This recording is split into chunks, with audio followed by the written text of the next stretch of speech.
She stormed into my office screaming, "You're ruining my life!" And that's when I knew she never really saw me as her sister, just her safety net. Hi, I'm Rachel. I run an HVAC company in Seattle, and for 4 years I paid every cent of my sister's Ivy League tuition. But when her fiancé's family came to dinner, guess who got uninvited? Not because there wasn't enough space, but because I work with my hands. What would you do if someone you loved erased you just to look good in front of strangers? Let me know in the comments. Have you ever been cut out by family for not being enough? I don't remember ever missing a Thanksgiving, not once. Even the year my old truck broke down in Bothell, I still made it in time for dessert. I sat on the floor with a paper plate of stuffing and cold cranberry sauce, and I was happy. Because I was with my family. Because back then, I thought showing up meant something. The year I turned 32, it rained on Thanksgiving morning, the kind of cold drizzle that blurred your windshield and made the air feel heavier than it should. I'd taken one last maintenance call from a couple in Capitol Hill, older folks whose heat had stopped working overnight. I fixed it fast, cleaned up, left behind a business card tucked neatly into the corner of their fridge. Before I locked the van, I double-checked the tools, wiped my boots on the mat, and looked at the checklist like I always did. Nobody ever saw those little routines, but I believed they mattered. My company, Miller HVAC, was closed for the holiday. I'd handed out bonuses earlier in the week, nothing fancy but enough to cover groceries for my 2 techs with kids. I'd skipped lunch that day, saving room for Mom's green bean casserole, the one she only made for Thanksgiving, with fried onions and too much pepper.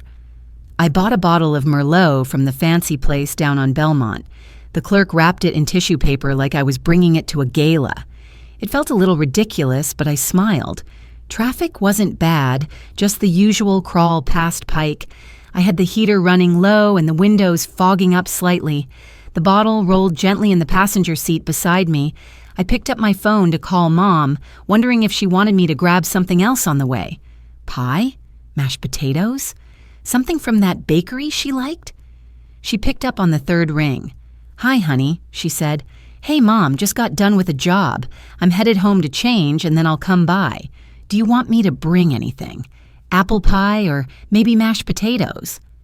There was a long pause on the other end. Too long. "Rachel," she said, and her voice had that edge, soft but distant. "There's something I need to say, and I don't want you to take it the wrong way." My stomach pulled tight. "Okay. It's just that, well, this year things are a little different. Lindsay's fiancé David is bringing his parents. They're very traditional. They're used to certain kinds of people. Lindsay wants everything to feel formal." I waited. I didn't breathe. "What are you saying?" I asked quietly. "She thinks," my mother continued, "that it might be better if you didn't come this year." My hand tightened around the steering wheel. The rain on the windshield sounded louder. "Better for who?" "Oh, Rachel, don't make this harder than it has to be. You know how Lindsay is about appearances.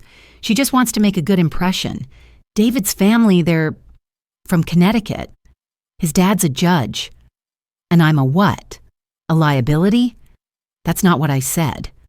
It's what you meant." She sighed. That deep, patient sigh she always used when she wanted me to accept something unkind as if it were common sense. "Rachel, you work with your hands. You don't always dress up, and you know how Lindsay is. She worries about how things look." I blinked hard. The taillights ahead of me smeared red across the rain. "Last I checked," I said, "I paid for 4 years of her college. I sent rent money, bought her first laptop, drove across town in a snowstorm when she forgot to pay her gas bill. But sure, maybe my boots don't match the tablecloth." "Don't turn this into something it's not," Mom said gently. "It's just one day. We can have brunch next weekend." I didn't reply. I didn't hang up either. We just sat there in silence while the world moved on around me. Eventually, I said, "Okay," and I ended the call. I pulled the van over to the side of the road just past an old diner with a rusted sign that used to say Sunrise Cafe. I didn't cry. I just stared out at the blurry street, at the rain making rivers down the glass. People rushed by in coats and hats, holding pies, bouquets, folding chairs, families going home. I was supposed to be part of that too. My phone buzzed again. This time, it was a text from Aunt Maria. "Hey, kiddo. I overheard Lindsay talking to her mom. She said you'd ruin the vibe. Thought you deserved to know." I read it twice. Then again. Ruin the vibe. I looked down at my hands. They were calloused, a little stained from the job earlier, but steady. They'd held furnaces, replaced vents, paid tuition, carried Thanksgiving leftovers, built a business from zero. If those hands weren't good enough to hold a wine glass at the family table, maybe that table wasn't mine anymore. The microwave beeped 3 times, sharp and insistent. I didn't get up. The smell of reheated lasagna drifted through my apartment, store-bought, over-salted. The kind of meal you eat straight from the plastic tray when setting the table feels unnecessary. My boots were still by the door, mud flaking off the soles. I hadn't even changed out of my work hoodie. The apartment was quiet, not peaceful, just silent in that way that feels too loud. The bottle of Merlot sat unopened on the counter. I stared at my laptop screen. Northbridge University's tuition portal was still open. It had been for almost an hour. The balance glared back at me like a debt collector. $18,900 due in 14 days. And there, beneath it, the small gray text, "Payment method, auto debit, Rachel M. Miller." I looked at my hands, same ones that had cleaned vents all day, same hands that built everything I owned. I used to believe that if I gave enough, they'd love me, or at least see me. A small ping pulled my eyes to the phone screen. It was a text from Aunt Maria. Lindsay told David she paid for school herself, said she worked summers and got grants. She didn't want him knowing the truth. His parents are very status conscious, apparently. I let out a slow breath, almost a laugh, but it caught somewhere between bitter and exhausted. That night, I found myself remembering a moment from Lindsay's freshman year. She'd just moved into the dorms at Columbia. Nervous, excited, arms full of Target bags. I showed up late after a job, still in my HVAC uniform. My hands were dusty, my face flushed from crawling around a crawl space. I brought her a brand new laptop. Not a top-tier model, but a good one. I'd stayed up late for 2 weeks comparing prices, checking warranty policies. I handed it to her proudly. She smiled, then pulled me aside before we reached her roommates. "Can you change your shirt?" she whispered. "Everyone here is like pre-law or finance. It just kind of looks weird." I'd laughed it off then, told myself she was young, insecure. I thought she'd grow out of it. But maybe that wasn't insecurity. Maybe it was a preview. I pushed the laptop forward on my desk now and looked at the tuition portal again. The cursor blinked beneath payment method. My hand hovered over the mouse. Aunt Maria's text sat open beside me. I imagined Lindsay sipping wine across from David's parents, smiling with her soft voice, maybe talking about internships and LSAT prep, never once mentioning me. I thought of every semester I'd paid in full. No delays, no interest fees, no complaints. I thought of the vacation I'd skipped in 2019 so I could send her money for textbooks. I thought of how she always said thank you, but never really asked how I was doing. And then I thought of how quickly she erased me the moment I became inconvenient. The cursor blinked again. I clicked Remove Payment Method. A pop-up appeared. "Are you sure you want to delete this account? This action cannot be undone." I clicked Confirm. There was no dramatic music, no thunderclap, just a soft ping, and that was it. I sat there a moment longer, listening to the hum of the fridge. My tea had gone cold beside me. The framed photo on the windowsill caught my eye. Lindsay and me, both in oversized sweatshirts, grinning in the snow outside our childhood house. I'd driven 3 hours that weekend just to bring her a space heater that worked. That girl used to call me her hero. Now I was her liability. I didn't touch my food. I closed the laptop and leaned back in my chair, letting the quiet fill the room. It didn't feel empty anymore. It felt honest. My phone buzzed. I expected Aunt Maria again, but it was Mom. "Rachel, the school just called. Lindsay's tuition didn't go through. Did you do something?" I stared at the message. I didn't reply.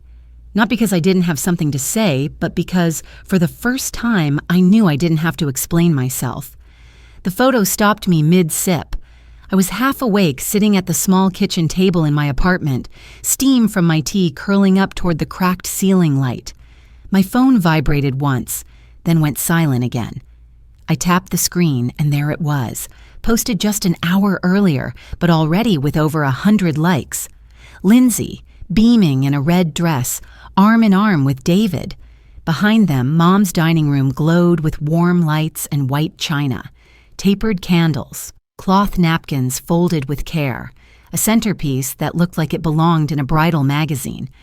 I recognized the room, but it didn't feel like home. The caption read, "A beautiful night with the ones who matter most." I read it again and again. No mention of me. No question about where I was, no seat saved, no extra slice of pie waiting in the fridge. I zoomed in, not sure why. Maybe to catch some proof, some trace that I hadn't been fully erased, but even the wine I'd bought was nowhere in sight. Maybe it had been left unopened. Maybe it never even made it to the house. The tea in my cup had gone cold again. I leaned back in my chair and let the phone drop to the table. My breath felt shallow, like my chest had shrunk without asking permission. I could still hear Dad's voice sometimes, like a memory that hadn't faded yet. "Never be ashamed of the hands that raised you, Rach. They made you strong."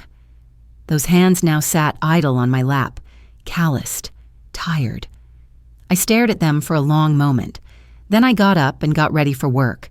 The streets were slick with leftover rain, and the clouds hung heavy over Seattle like they'd decided to stay for the season. I pulled into the lot of Quinn and Harper Law, one of the higher-end firms we serviced. Their heating system had been acting up, and the receptionist had called in sounding flustered. "Hi," she said gently when I walked in, brushing her bangs behind her ear. "They're still in meetings, but the back unit is out completely. Sorry you had to come so early." "No problem," I said, giving her a quick smile. "That's what we do." I noticed her glance briefly at my hoodie, gray, soft from wear, the company logo slightly faded on the sleeve. I didn't care. It was warm, and it belonged to something I'd built with my own hands. She offered me a cup of coffee before pointing toward the service hallway. It was a small gesture, but it landed softly like a bandage on a bruise I hadn't noticed. While I worked, my phone buzzed again, once, twice, then 3 times in quick succession. I waited until I was done adjusting the last vent before I checked it. 3 messages. "Mom, you're overreacting. Lindsay's just under pressure. Don't take things so personally." Lindsay, "Why is my tuition unpaid?" Lindsay again, "Seriously, Rachel, this isn't funny. I got a notice from the school." I stood still in that hallway, wires coiled in my hands. For a moment, I wanted to reply with something long, something that explained how it felt to be invisible, how I'd carried the weight of her education on my back for 4 years, only to be treated like a flaw in the family portrait. But instead, I typed only 5 words. "Because respect isn't optional, Lindsay." I hit send, then slipped the phone back into my pocket. Later that afternoon, I found myself staring at the tuition dashboard again, not to check the balance, not to make a payment, just looking. The screen glowed quietly in the dim light of my office. The unpaid amount was still there, the student name, the semester. It all sat there, frozen in time. But this time, I didn't feel responsible. I didn't feel guilty. I felt like someone who had finally stepped out of the photo on purpose. The air smelled like brewed coffee and fresh insulation tape. I just finished going over the project calendar with my team when I heard it.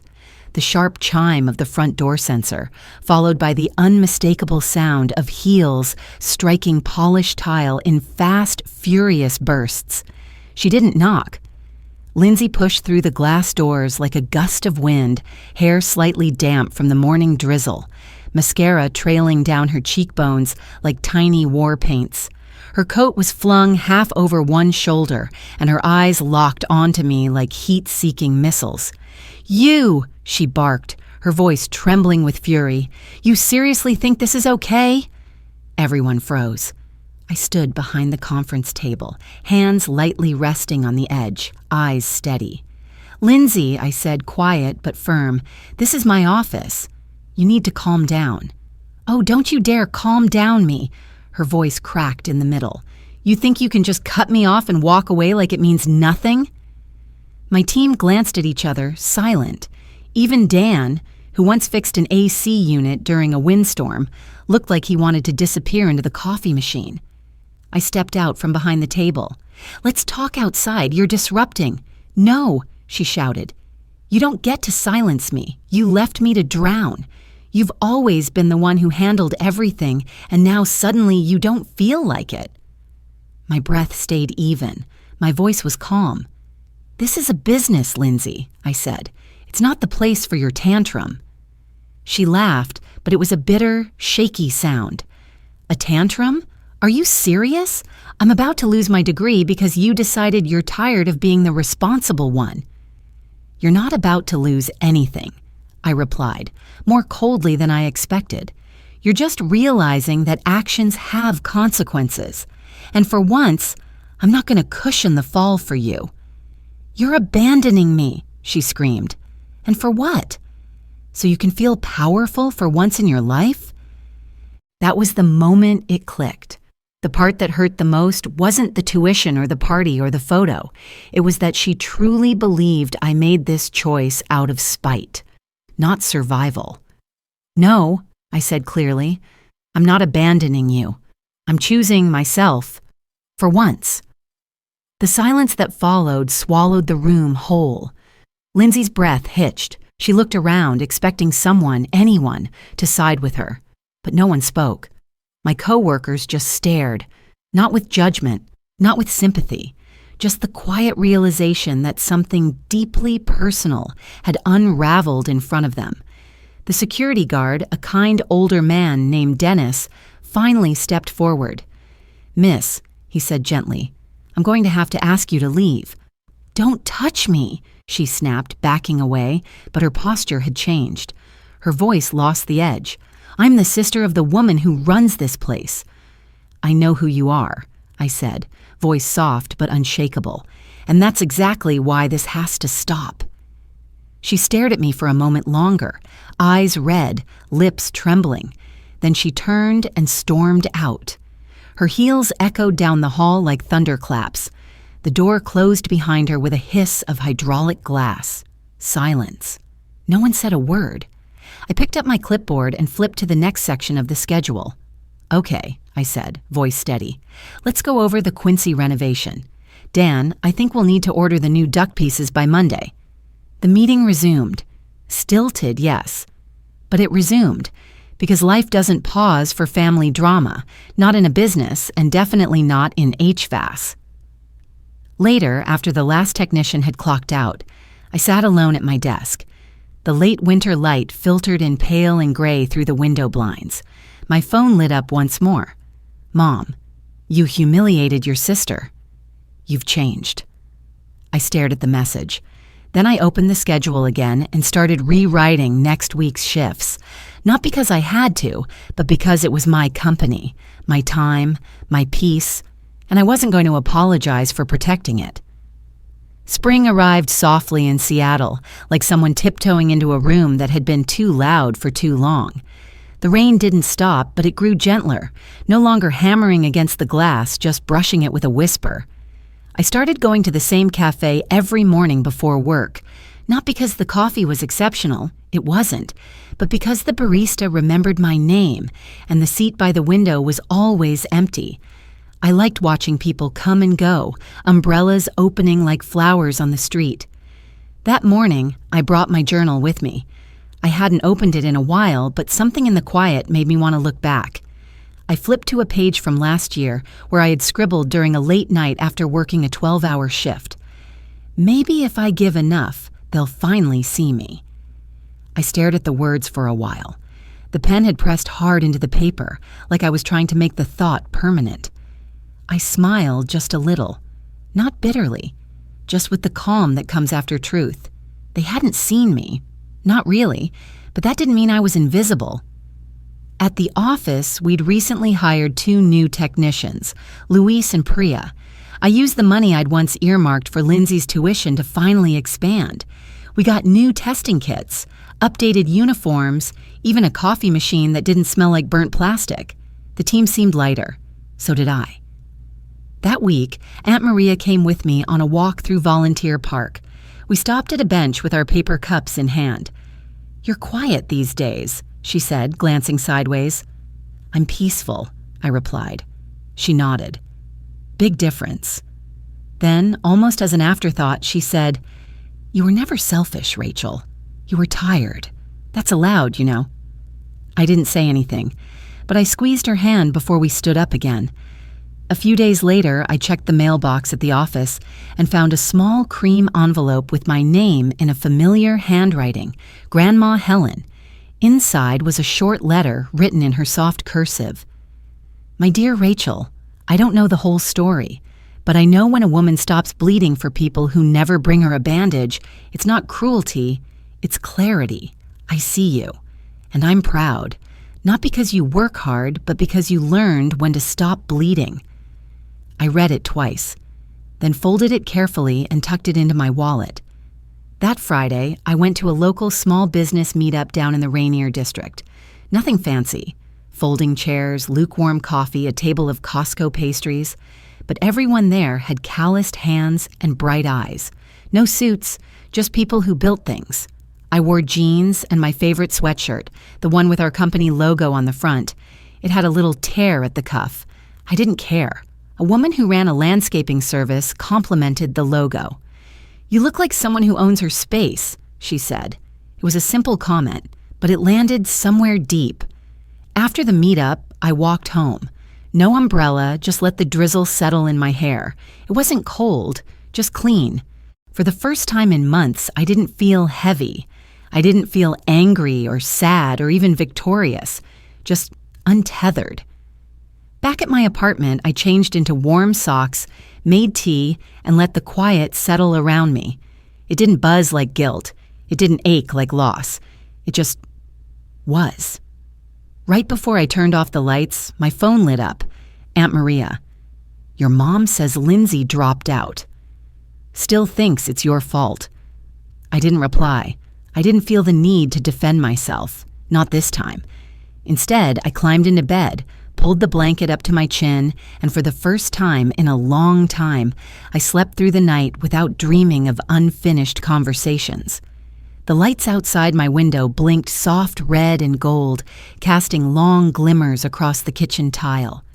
Down the block, someone was playing an old Bing Crosby song, and the scent of pine from the candle on my windowsill curled lazily through the room. I sat on the couch, wrapped in my moss-green sweater, a half-empty glass of white wine resting on the coffee table beside a plate with 2 slices of pumpkin pie. The apartment was quiet, but it wasn't hollow. It was mine, and that made all the difference. A message buzzed on my phone. I didn't need to check the sender. I already knew. "Christmas isn't the same without you. Everyone misses you. Call me." "Mom." I looked at it for a moment, then gently pressed delete. I remembered a Christmas Eve years ago, before Dad got sick. He'd pulled me aside while everyone else was decorating sugar cookies and whispered, "You'll always have a place here, no matter how far you go." Back then, I believed that place would never shrink, that no matter what changed, I'd be enough to keep the door open. But now, I knew better. I hadn't closed the door. I'd just stepped away from a table that had stopped saving me a seat. My phone rang again, but this time it wasn't Mom. It was Grandma Helen. "Merry Christmas, darling," she said softly when I picked up. Her voice, always a little raspy, carried the warmth of flannel and lemon tea. "Merry Christmas, Grandma." She paused for a second, like she always did before saying something real. I heard from your aunt. I know things have been hard this year. I didn't answer, not right away. You didn't abandon anyone, Rachel, she continued. You just stopped making yourself small for people who forgot how big your heart is. A lump caught in my throat, but I swallowed it. Thank you, I said. Don't thank me for seeing you, she replied gently. That's what love does.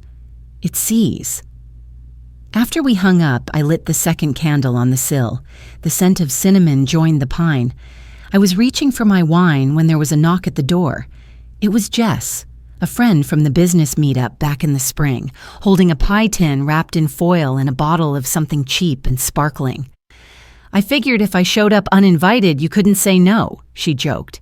I could try, I said, stepping aside, but you brought pie, so... We sat at the table and shared stories about broken heaters, bad dates, and clients who left 5-star reviews for fixing things we didn't even touch. We laughed more than I expected to, and when Jess finally left, her scarf dusted with glitter from the pie tin, I stood in the doorway a moment longer than I needed to, just breathing in the cold air. I didn't feel sad. I didn't feel lonely. I felt free. Later, as I turned off the lights and the apartment slipped into that soft hush before sleep, I whispered something to myself without even realizing. I used to think family meant obligation. Now I know it means being seen. My phone sat silent on the kitchen counter. I didn't check it again. At midnight, I turned it off completely. The room was still, just candlelight, pie crumbs, and peace. Maybe I wasn't cut out. Maybe I just stopped cutting myself down to fit in. The last candle flickered beside a plate of pie crumbs, and for once, the quiet didn't ache. It felt like an exhale I'd waited years to breathe. I used to think love meant shrinking myself to keep others comfortable. Now I understand that love, real love, makes space for all of you, even the parts that don't look perfect on paper. Sometimes choosing peace doesn't mean you've given up. It means you've grown up. Family isn't about who shares your name, but who sees your heart and honors your effort. And when we stop mistaking guilt for loyalty, we finally begin to heal. If this story touched something in you, I'd be honored to hear how. Feel free to share a memory, a moment, or just let me know you were here. Some stories aren't told to teach. They're told to remind us we're not alone.